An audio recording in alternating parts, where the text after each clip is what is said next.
요즘 하늘문을 여는 20일 기도학교에 나와서 저를 비롯한 많은 분들이 기도하고 있습니다만, 더욱 많은 분들이 참여를 기대하지만 또 참여하지 못한 이들을 생각하면 또 실망도 되지만, 그래도 기도한다는 것 자체가 큰 위로가 되고 격려가 됩니다. 그리고 누군가를 위해서 기도할 수 있다는 일은 매우 고무적이죠. 우리가 이런 때가 아니면 나라 민족을 위해서 눈물 콧물 흘려가면서 기도할 수 있겠습니까? 이런 때가 아니면 또 누군가의 아픔을 헤아리며 하나님 앞에 애걸복걸할 수가 있겠느냐 하는 말씀이죠. 그 기도가 위로가 되고 위안이 되고 격려가 되는 이유는 하나님은 우리의 작은 신임에도 응답하신다라고 하는 분명한 믿음이 있기 때문임을 믿습니다. 결국에는 사람은 나에게 희망이 되지 못했지만 하나님은 나의 희망이셨다는 말씀인 것이죠. 여러분, 사람은 우리에게 희망을 심어주기도 하지만 이렇듯 절망을 심어줄 때가 많습니다. 영어로 hope라고 하는 희망, 성경에서 엘피스라 불리는 이 헬라어인 소망이라는 이 단어의 언어적 차이는 구분할 수가 없습니다. 희망이나 세상이 말하는 희망이나 기독교에서 말하는 소망은 어떤 일이 이루어질 것을 기대하는 바는 똑같다 하는 말씀이에요. 예수를 믿든 안 믿든 나에게 기적과 같은 일이 이루어지기를 바라는 마음은 똑같다, 그런 이야기입니다. 세상에 희망이 생겨난 이유가 있어요. 문학적 이유를 살펴보면 인류의 최초 여자가 판도라예요. 판도라. 이 판도라고 하는 여인이 열지 말아야 될 상자 뚜껑을 엽니다. 상자가 열리는 순간에 온갖 인류의 불행과 저주가 그 상자 속에서 나온 거예요. 그러므로 인하여서 인류는 불행과 저주를 받게 된 거예요. 이야기는 곧 아담과 하와가 선악과를 먹음으로 죄가 탄생되어지고 죄 때문에 인류가 불행과 저주가 임했던 것과 똑같은 이야기인 거예요. 그 순간부터 그 불행과 저주로부터 벗어나기를 희망하게 되었다라고 하는 것이죠. 그게 희망인 거예요. 불행은요, 세상 어디에 다 있어요. 예수를 믿고 안 믿고의 차이가 없어요. 예수 믿는 사람은 불행이 없어요. 예수 믿어도 불행이 있고 예수를 안 믿어도 불행이 있는 거예요. 그렇기 때문에 사람들은 희망하는 거예요. 이 불행으로부터, 저주로부터 벗어나기를 희망하고 우리는 성서적으로 이것을 소망한다고 그래요. 사도 바울이라는 인물은요, 고린도후서 1장 8절에서 너무 큰 환난을 받아서 심해 격도로 심한 고생을 해서 살 소망이 끊어진 줄 알았다. 더는 못 살겠구나. 이제는 틀렸구나. 이제는 죽는 수 위에는 다른 방법이 없구나. 이런 지경에까지 이르렀다라고 말씀하고 있어요. 그래서 그는 절망했다라고 하는 겁니다. 그런데 바울은 그럼에도 불구하고 절망하지 않았다는 거예요. 희망을 꿈꿨는데 희망이 오고 가도 없어. 그러면 절망해야 되는데 바울은 절망하지 않았다는 거예요. 막연히 이 문제로부터 벗어날 수 있어, 이 문제가 희망이 될 거야 라는 막연한 기대가 아니라, 사람을 기대는 기대가 아니고 어떤 인류의 문명에 기대는 기대가 아니라 바울은 하나님을 기대했다는 거예요. 하나님이 나를 분명히 도와주실 거야. 하나님이 나의 성경을 통해서 내게 약속해 주셨어. 지난 간밤에 내가 기도할 때 하나님께서 물질적 손실은 있겠으나 내 목숨줄은 결단코, 목숨줄은 거두지 않겠다고 약속해 주셨어 라고 하는 약속을 믿었기 때문에 계속해서 소망했다라고 하는 말씀인 거예요. 여러분, 절망이 희망이 되기 위해서는 막연히 내일에는 나아지겠지, 내일이면 건강해지겠지 라고 하는 기대가 아니라 하나님이 도우신다라고 하는 확신이 있어야 된다라고 하는 거예요. 프랑스의 유명한 사회학자이면서 신학자였던 자크 엘룰이라고 하는 이분은 희망에 대해 논하기를 이렇게 말을 해요. 희망은 근본적으로 기만이다. 희망은 희망일 뿐이고 결코 사람들의 기대를 충족시켜주지 못한다. 희망과 소망은 구분되어야 한다. 그럼 희망과 소망이 다른 게 뭐냐? 희망은 인간의 기대에서 나온 게 희망이에요. 인간이 기대하고 바라는 게 희망이라는 거예요. 소망이 뭐냐? 하나님이 기대하는 거예요. 하나님이 나를 통해서 기대하고 바라는 게 소망인 거예요.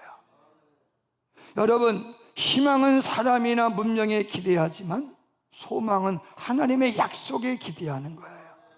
야고보는 외삼촌 나아반처럼 노동계약을 외삼촌과 맺잖아요. 20년 동안 노동계약을 맺는데 처음 계약서를 작성해 놓고 외삼촌은요, 외조카에게 10번이나 그 품삯을 안 주려고 변개했다라고 말씀하고 있어요. 이처럼 사람과의 약속은 부질없는 거예요. 사람에 대한 기대는 절망으로 끝난다는 거예요. 그런데 하나님이 베들에서 약속한 그 하나님은 그 약속을 지키기 위해서 불철주야 눈동자처럼 1분 1초도 아껴가면서 눈동자처럼 덮고 보호하시고 지켜주시고 복을 주셨음을 믿으시길 바랍니다. 희망 고문이라는 말이 있잖아요. 희망하면 할수록 절망하게 된다는 이야기죠. 오늘의 부동산 문제만 하더라도 근근히 저축하면 내가 20년만 이 정도로 모으면, 30년 모으면, 10년을 모으면 내가 원하는 집 한 칸 장만할 수 있겠다 싶어서 그쯤 뛰었는데 부동산이 천정부지로 뛰어버렸네요. 절망하게 되죠. 그래도 대출을 받아서 내가 소망했던 그 집을 샀네. 그런데 대출의 금리가 치솟아 생활은 점점 어려워집니다. 행복의 보금자리인 집이 애물단지가 되어지고 근심덩어리가 됩니다. 결국에는 그 집을 헐값에 또 파네. 빚은 빚대로 늘고 불행은 계속되더라는 말씀인 거예요. 지금 국가는 출산율을 높이기 위해서 여러 가지 정책을 입안하고 시행하고 있잖아요. 그런데 대체적으로 입안하고 펼치는 정책을 보면 둘째 아이 나오면 얼마 더 준다, 셋째 아이 얼마 더 준다요. 결혼을 안 했는데 어떻게 낳냐고. 결혼을 안 했는데 어떻게 낳냐고. 그럼 국가가 해야 될 일이 뭐냐? 결혼 장려 정책을 해야 되는 거죠. 결혼 장려. 다른 나라 예들을 살펴보면서 제가 아는 싱가포르 같은 나라는요, 결혼하면 집 줘요. 얼만큼 생활을 보장해 줘요. 그런데 그런 정책이 처음에는 힘들다라고 하지만은 지금까지 출산율 높이기 위해서 쏟아부은 돈을 대비해 보면은 별것도 아닌 돈이란 말이에요. 여러분, 사회적인 풍토가 가정의 행복을 노래하는 드라마가 방송이 되어야 되는데 불륜을 조장하는 드라마만 방송이 되어지고 불륜이 아름다워. 남편 믿으면 큰 코 닥치고 아내 믿으면 큰 코 닥치는 그런 드라마의 일색인 그런 대한민국에서 누가 가정을 꾸미고 싶느냐는 얘기예요. 가정은 좋은 거야. 자식은 꼭 있어야 되는 거야. 그래서 자녀가 부모에게 얼마나 큰 정말로 축복인지를 드라마를 통해서든지 어떤 걸 통해서 이게 방송이 돼야 되는데 자식이 속썩이고 부모 찔러 죽이고 이런 것들만 영화에 나오고 방송이 되니 누가 그 자식을 낳고 시켰냐고요. 고위직 자제들이 학폭을 가해하고 서민의 자녀들은 피해로 인하여서 학교도 못 다니고 스스로 목매달아 죽는 이 사회적인 풍토가 개선되지 않는데 어떻게 희망을 가질 수 있느냐는 말씀인 거예요. 부모 찬스 없이도 성공할 수 있고, 차별받지 않고 지방대에 나와도 대기업에 들어갈 수 있는 그런 사회적 풍토가 조성이 되어지지 않겠어요?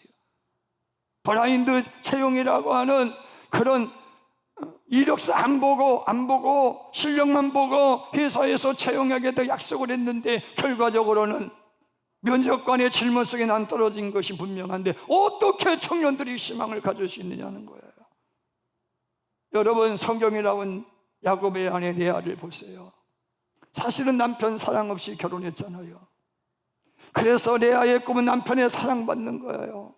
그 희망의 결정체가 합한채. 르우벤이 어디에서 들판에서 합한채라 이름하는 귀한 약재를 구해다가 엄마 이거 먹고 아빠랑 잘해봐, 아빠 사랑을 되찾아 라고 하면서 합한채를 주었어요. 합한채라고 하는 이 식물 약재는 어떤 약재냐, 3월에 보라색 꽃을 피워가지고 그 열매를 맺는데 꼭 애기 임신한 부부 이 엄마 모양이야. 그래서 합한채야. 그래서 임신에 탁월한 효능이 있다라고 하는 약재가 합한채인 거예요. 그런데 그 합한채로 남편의 사랑을 되찾았나요? 못 찾아요. 그 합한채 역시도 그에게 희망이 되지 못해요. 그런데 네 번째 아들이 유다 아닙니까? 유다를 낳고서는 야곱을 향한 희망을 버리고 내 희망은 하나님이야. 하나님에게 소망을 두는 여인이 되었어요. 하나님에게 소망을 두는 여인이 되어서 나는 이제부터 하나님만 사랑하련다, 하나님만 내가 높이련다, 하나님만 의지하겠다 라는 의미로 유다라고 이름을 지었어요. 근데 하나님이 그 여자에게 또 다른 열매를 주시는 줄로 믿으시길 바랍니다. 사랑하는 여러분, 성경은요 예수님을 통해 하신 말씀이 뭐냐, 하나님의 약속은 율법의 약속은 1.1획도 가감없이 이루어진다는 거예요. 그럼 그 율법은 뭐냐? 1.1획의 가감도 하지 않고 이루어주겠다고 약속한 율법이 뭐냐? 신명기를 통해 약속한 축복과 저주의 법이죠.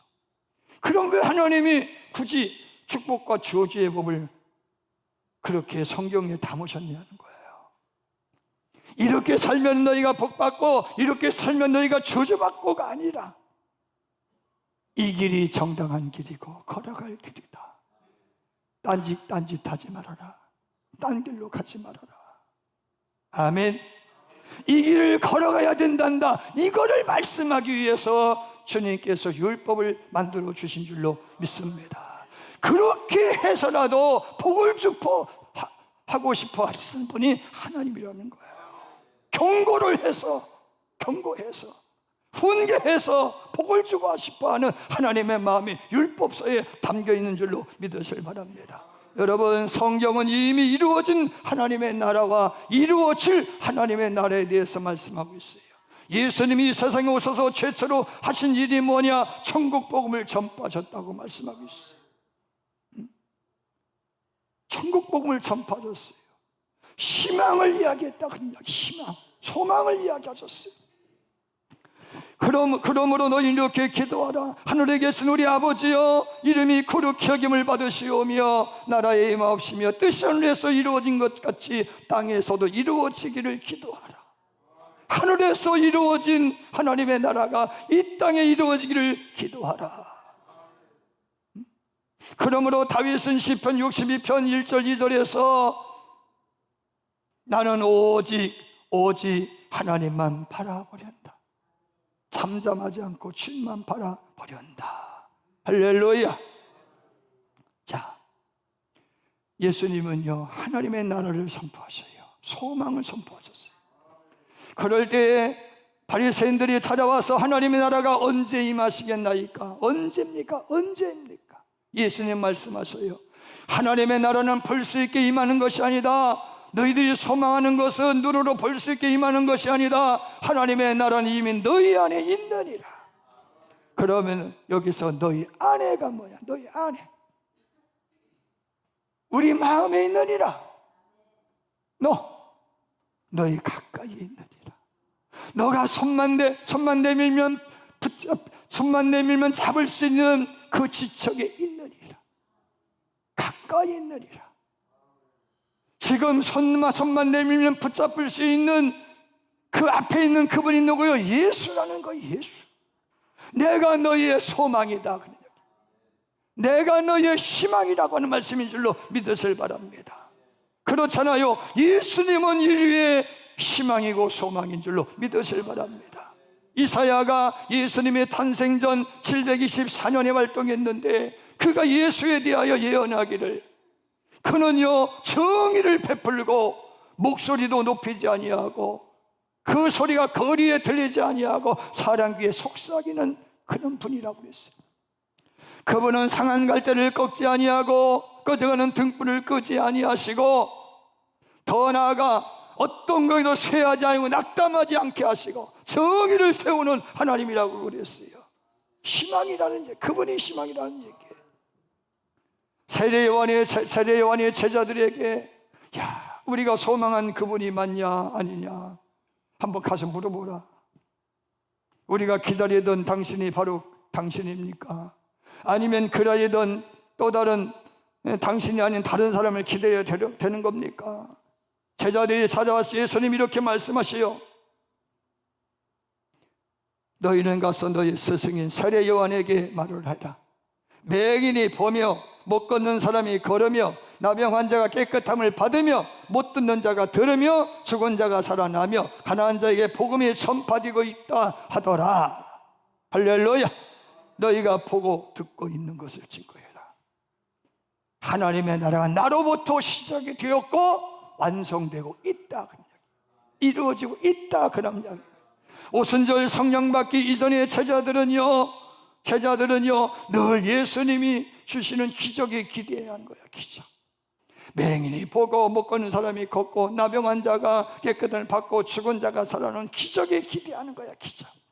오늘 나에게도 이런 기적이 나타났으면 좋겠습니다. 이런 기적이 나타났으면 좋겠습니다. 근데 성령을 받고 보니까 기적을 기대하는 게 아니라 주님 내 안에 들어와 계시네. 아멘. 소망이 이루어져 버린 거야. 주님이 내 속에 확 들어오니까 더 이상 불만인 자가 사라져 버린 거예요. 여러분, 가난해서 불행한 것이 아니라 예수가 없어서 불행한 거고, 내가 말단 직원으로 불행한 것이 아니라 예수가 없어서 불행하다, 그런 이야기예요. 예수만 들어오면 모든 것이 변하여 복이 된다, 그런 이야기예요. 지금 그림 한 점을 보도록 하겠습니다. 그림 한 점을 보면 19세기의 영국 화가 프레드릭 와츠가 그린 그림인데, 이게 소망이라는 제목의 그림이에요. 소망. 자세히 보시면 가련한 배짱 말라 살점이라고는 하나도 없어. 이 소녀가 하프를 켜는 모습인 거예요. 근데 하프의 줄은 본래 7줄이에요. 그런데 하프의 7줄이 6줄이 끊어졌어. 한 줄밖에 남지 않았어. 한 줄. 근데 이 연인은 지금 눈을 손으로 가리고 있어요. 이야기가 무슨 얘기냐? 이 여인은 절망의 상태에 있다는 거예요. 7줄 중에 6줄이 끊어져 버렸어요. 6은 인간의 최고수야. 해결할 수 있는 것이라고 아무것도 없어. 이 그림을 자세히 보면 저는 안 보이는데, 이 그림을 설명한 내용을 읽어보면 여인의 뒤쪽 머리에는 작은 별이 하나 빛나고 있대요. 그 불빛 때문에 노란 이런 후광이 생겼다, 그런 말씀인 거예요. 여러분, 이 한 줄이 뭐예요? 하나님의 약속이에요. 예수님이셔요. 인간이 절망할 때 붙들어야 될 한 줄이 예수님이라는 거예요. 하나님의 말씀이라는 거예요. 그래서 이 그림은 많은 사람들에게 감동을 주었는데, 특별히 미국의 남북전쟁 당시에 이 그림이 큰 용기와 힘을 주었다고 그래요. 여러분, 100에서 1을 빼면 0밖에 남지 않잖아요. 그런데 하나를 붙이면 100이 되잖아요. 그 하나가 문제라는 것이죠. 그 하나가 예수라는 거예요. 예수. 아멘입니다. 우리가 기도하는 것까지는 좋은데, 기도 중에는요, 낙심할 일들이 더 많아요. 실망할 일들이 더 많아요. 하지 말아야 될 실수도 하게 되고. 여러분, 우리는요, 정말로 이것이 연단인지 시험인지 구분을 잘해야 돼요. 징계인지 하나님이 주실 축복의 과정인지를 해석을 잘해야 돼요. 오늘 바울은 소망이 우리를 부끄럽게 하지 아니한다라고 말씀하고 있어요. 소망이 우리를 부끄럽게 하지 않는다. 바울의 소망은 뭐예요? 예수 닮기 원합니다. 예수처럼 살기 원합니다. 예수님처럼 십자가 질래요. 천국 갈래요. 부활이 그들의 소망이었어요. 그 소망 때문에 그들은 줄이고 헐벗고 매맞고 능력받고 죽기까지 했어요. 그렇기 때문에 저들이 삶의 현장을 목격한 많은 사람들은 저주받은 인생이라고 손가락질했지만, 바울은 스스로 나는 내 소망을 부끄럽게 생각하지 않는다. 당시의 교우들도 우리는 우리의 소망에 대하여 결코 부끄럽다고 생각하지 않아요. 예수 때문에 받는 고난에 대하여 우리는 저주받는다 생각하지 않아요. 장차 받을 은혜와 복에 비하면 이건 아무것도 아니야. 할렐루야. 여러분, 희망은 분투하고 애쓰고 싸울 때 쟁취할 수 있는 것이지만, 소망은 사랑하고 섬길 때 이루어지는 거예요. 가진 것을 팔아서 섬길 때 소망이 이루어지고, 십자가 짐 같은 고난에 처했을 때 소망이 더 분명해지는 거예요. 현재 겪고 있는 고난은 소망을 위한 과정이라는 믿음으로 삼을 때 소망하게 되는 줄로 믿습니다. 여러분, 희망은요, 다른 것으로 대체할 수 있지만은 소망은 다른 것으로 대체가 불가능해요. 예수를 어떻게 다른 것으로 대체할 수가 있겠어요? 여러분, 예수를 소망하는 사람은 사방으로 우겨싸임을 당하여도 쌓이지 아니하며, 답답한 일을 당하여 낙심하지 아니하며, 핍박을 받아도 버림받지 아니하며, 거꾸로 트림을 당하여도 망하지 아니하고, 우리가 항상 예수의 죽인 것을 몸에 짊어지면 예수의 생명도 우리 몸에 나타나게 하려 함이라 라고 자부심으로 사는 거예요.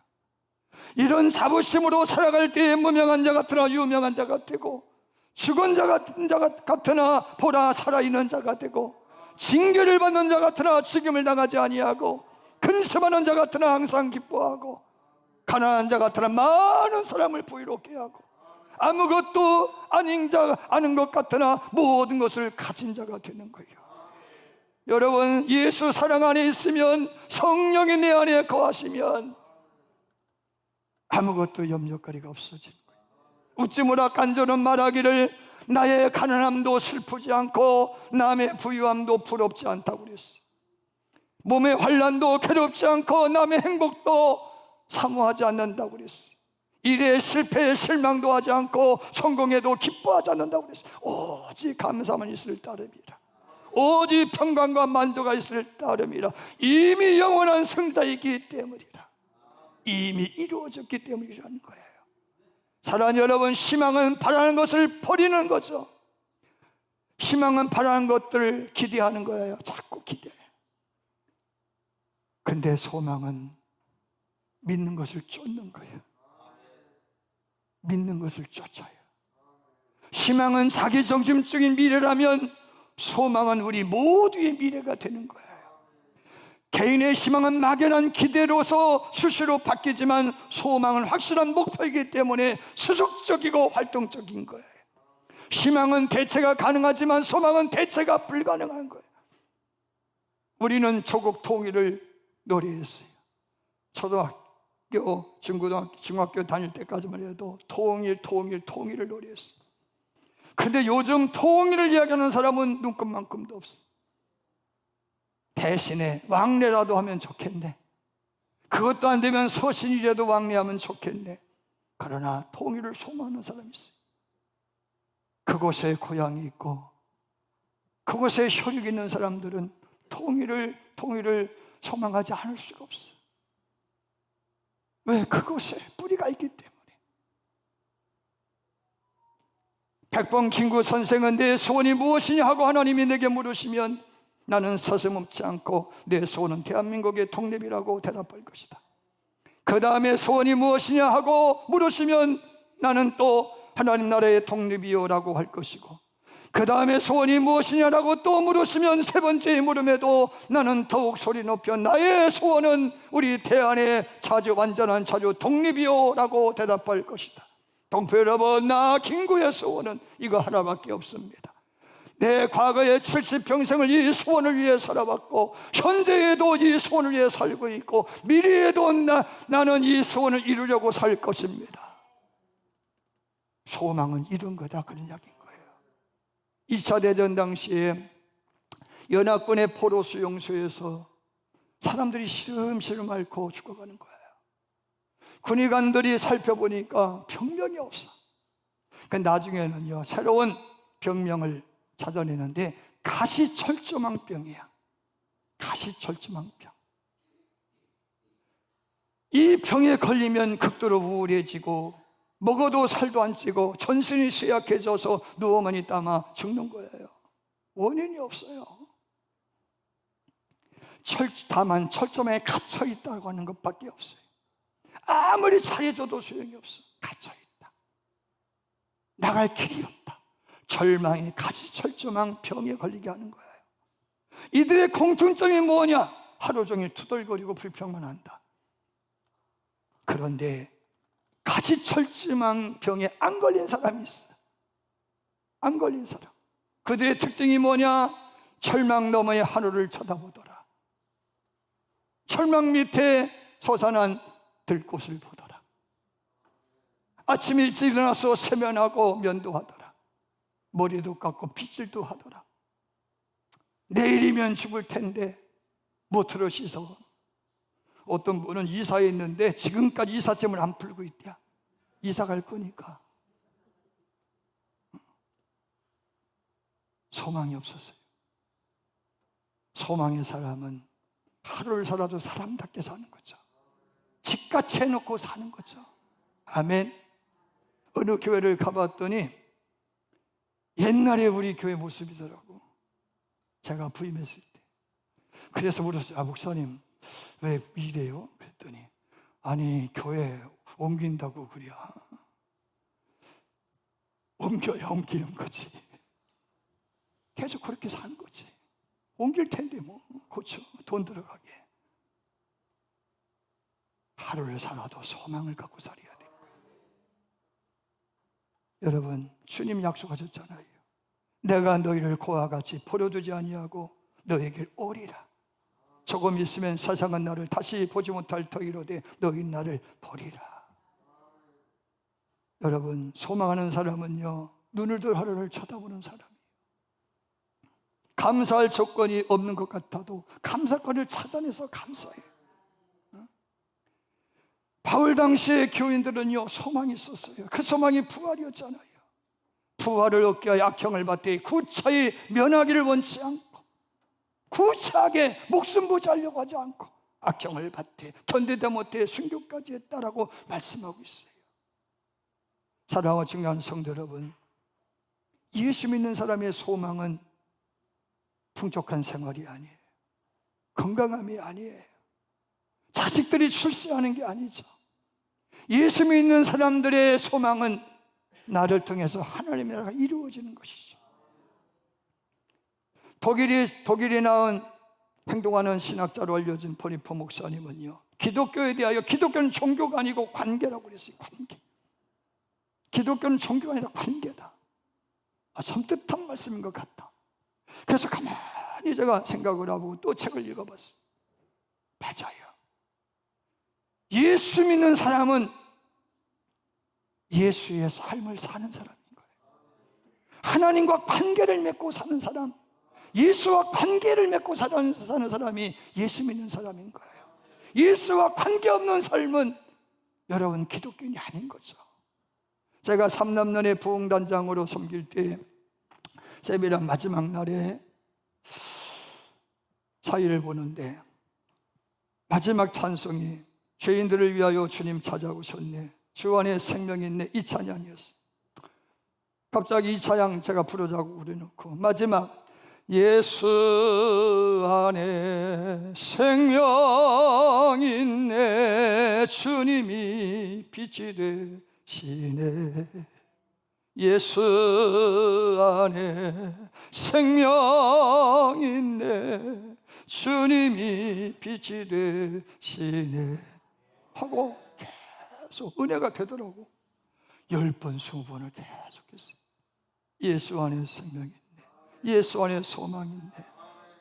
한 번, 두 번, 세 번, 나도 모르게 빨리 끝내야 되는데 계속 불렀어요.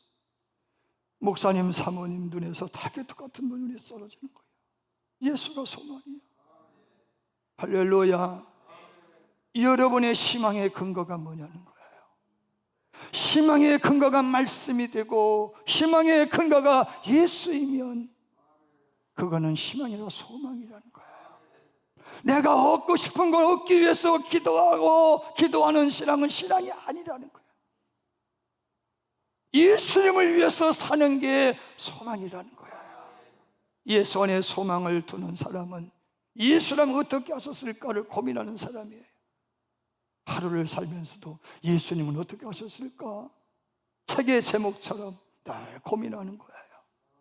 사랑하는 여러분, 예수님이 바라시는 삶을 살면 아브라함의 약속을 이루신 하나님, 요셉의 소원을 이루신 하나님, 야곱의 약속을 이루신 하나님, 우리의 소원도 이루어 주셔요. 답시다. 희망하지 말고 소망하자. 할렐루야. 다 일어나서 우리 찬양합시다.